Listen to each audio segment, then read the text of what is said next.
could you just talk about what self-sabotage is? It might be self-explanatory, but we'll go for it anyways. Mhm.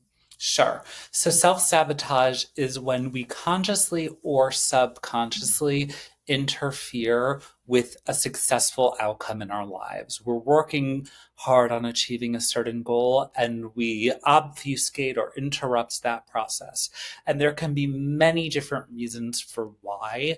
In a nutshell, I'll do my best to explain them. Hopefully, they coincide with what I wrote on my post. But the first is, our comfort zone. Humans are creatures of habit, and we often will opt for what's comfortable rather than what's best for us. So, stepping outside of our comfort zone can be daunting and uncertain.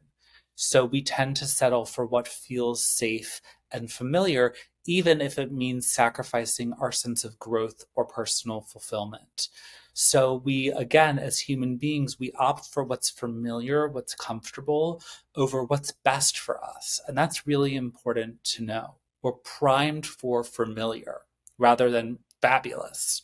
So that may be one reason. The other is a fear of failure. It can be a powerful deterrent to pursuing our dreams or taking healthy risks. So we may be afraid of rejection, criticism from others, or experiencing setbacks.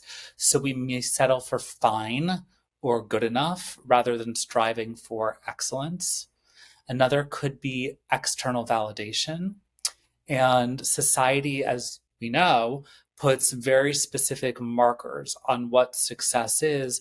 And moving towards something bigger, towards something different, might fall outside of the realm of what society governs as being the right move for us.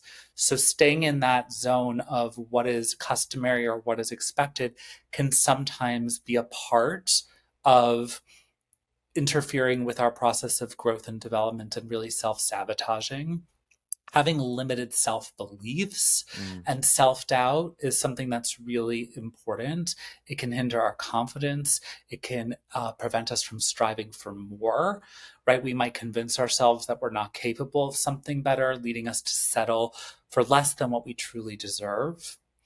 Also, a lack of clarity and purpose. So many people settle for fine. Many people sabotage plans because they have a lack of a clear purpose or direction in their lives.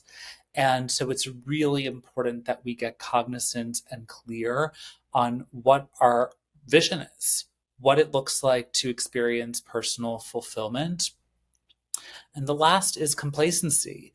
You know, complacency can set in when we become comfortable with the status quo.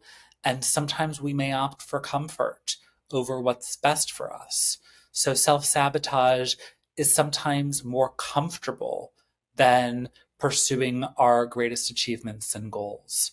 So we become accustomed to our current circumstances and we might lack the motivation or drive to make the necessary changes. So these are some reasons why we might self sabotage.